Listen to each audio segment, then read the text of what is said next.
로마군 5만 명을 하루 만에 삭제시킨 천재의 전술. 한니발이 온다. 한니발이 성문 앞에 왔다. 고대 로마에서 아이가 울음을 그치지 않을 때 부모가 사용했던 가장 무서운 공포 마케팅이었습니다. 로마인들에게 한니발이라는 이름은 단순한 적장의 이름이 아니었습니다. 그것은 재앙, 파괴, 그리고 불가능을 현실로 만드는 자의 동의어였습니다. 상식이 지배하던 시대, 바다는 로마가 장악했으니 적은 당연히 남쪽의 해안가로 올 것이라 믿었습니다. 하지만 그는 한겨울에 코끼리 떼를 이끌고 눈 덮인 알프스를 넘어왔습니다. 로마인들은 자신들의 상식 밖에서 튀어나온 이 괴물을 이해할 수 없었습니다. 그리고 1년 뒤 칸나에라는 작은 평원에서 로마 역사상 최악의 그리고 인류 전쟁사상 가장 완벽한 포위 선멸전이 벌어집니다. 단 하루 만에 5만에서 7만 명에 이르는 로마 최정예 군단이 말 그대로 삭제되었습니다. 오늘은 전투에서는 신이었지만 전쟁에서는 패배해야 했던 비운의 천재.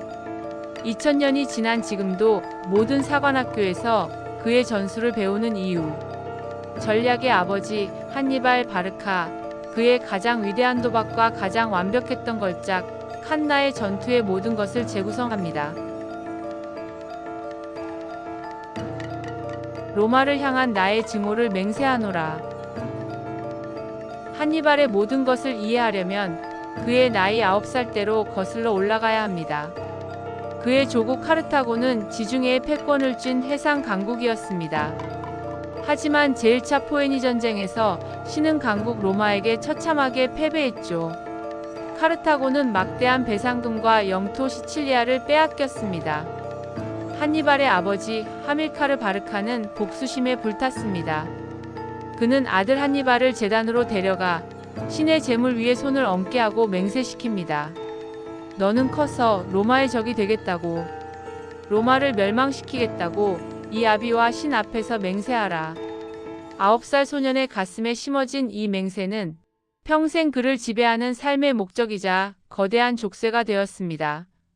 그는 아버지의 유지를 이어 스페인에서 세력을 키웠고 26살의 나이에 총사령관이 되었습니다. 그리고 로마의 동맹 도시 사군툼을 공격하며 드디어 로마를 향해 제2차 포에니 전쟁의 선전포고를 날립니다. 아버님, 아들 한니발이 지금 그 맹세를 지키러 갑니다.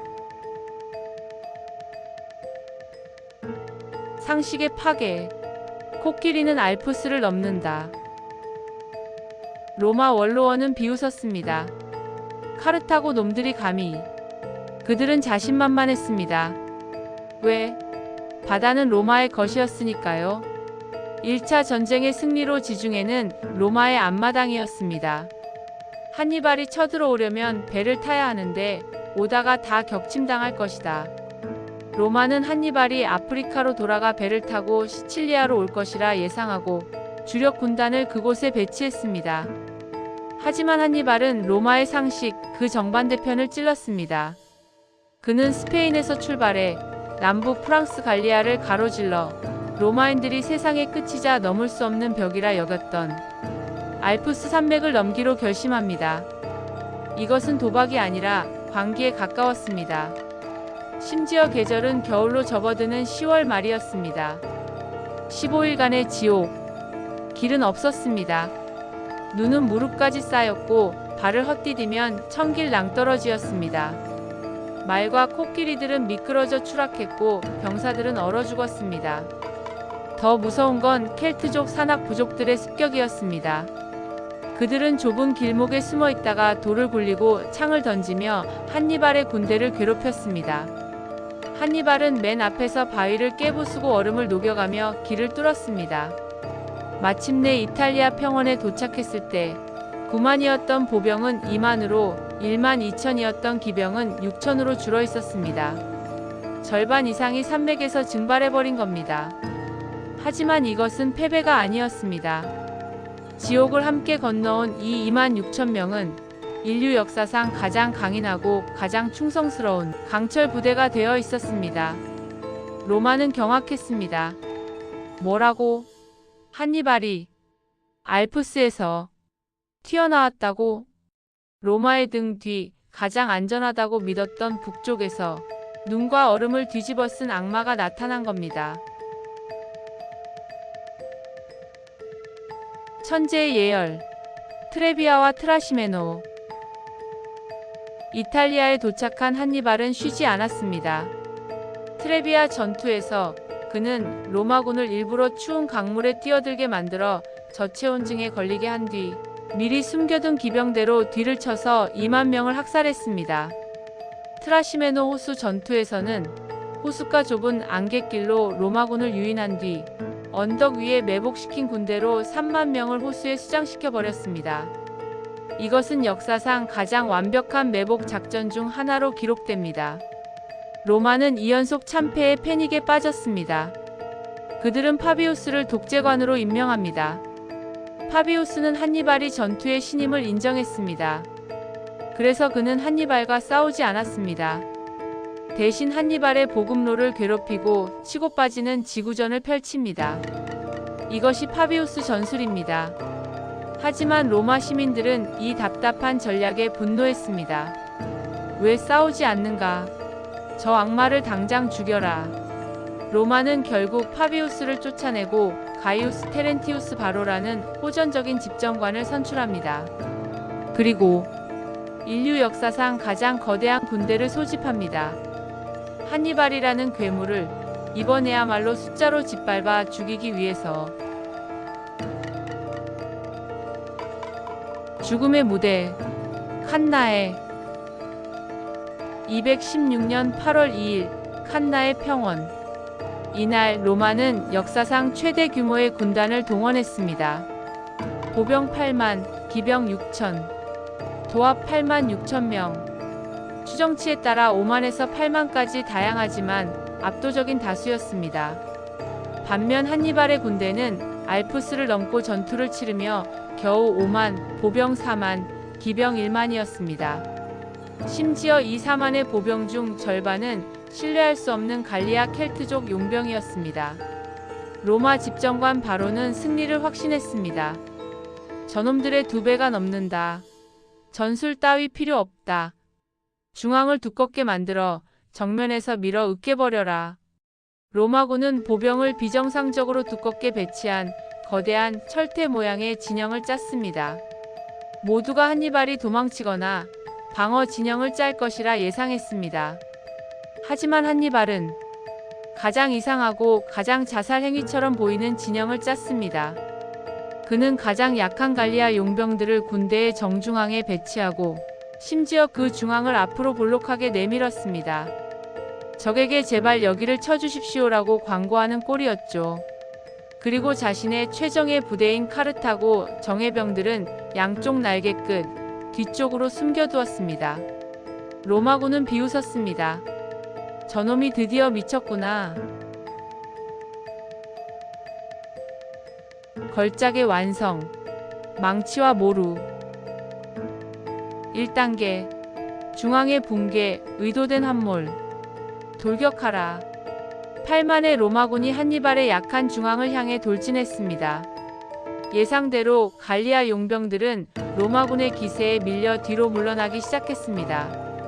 볼록했던 중앙은 순식간에 평평해졌고 이내 오목하게 안으로 푹 꺼지기 시작했습니다. 로마군은 승리를 직감했습니다. 적의 중앙이 무너진다. 더 깊숙이 밀어붙여라.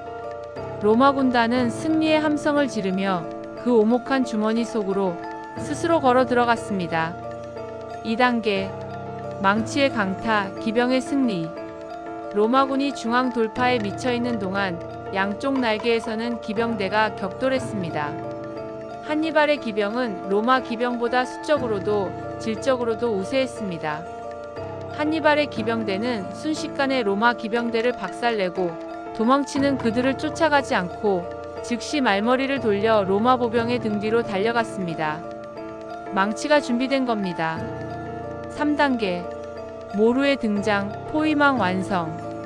로마 보병이 주머니 속 가장 깊은 곳까지 들어왔을 때 그때까지 숨어있던 양쪽 날개 끝에 아프리카 정예병이 움직였습니다. 그들은 로마군의 옆구리를 치기 위해 안쪽으로 90도 꺾어 들어왔습니다. 4단계 학살. 로마군은 그제야 깨달았습니다. 그들은 적을 꿰뚫은 게 아니라 완벽한 죽음의 상자에 갇힌 겁니다. 앞, 버티고 있던 갈리아 용병들. 양옆, 아프리카 정예병 모루. 뒤, 한니발의 기병대 망치. 8만의 대군이 5만의 군대에게 사방으로 완벽하게 포위당했습니다. 전투는 끝났습니다. 학살이 시작되었습니다. 너무 빽빽하게 갇힌 로마 병사들은 칼을 휘두를 공간조차 없었습니다.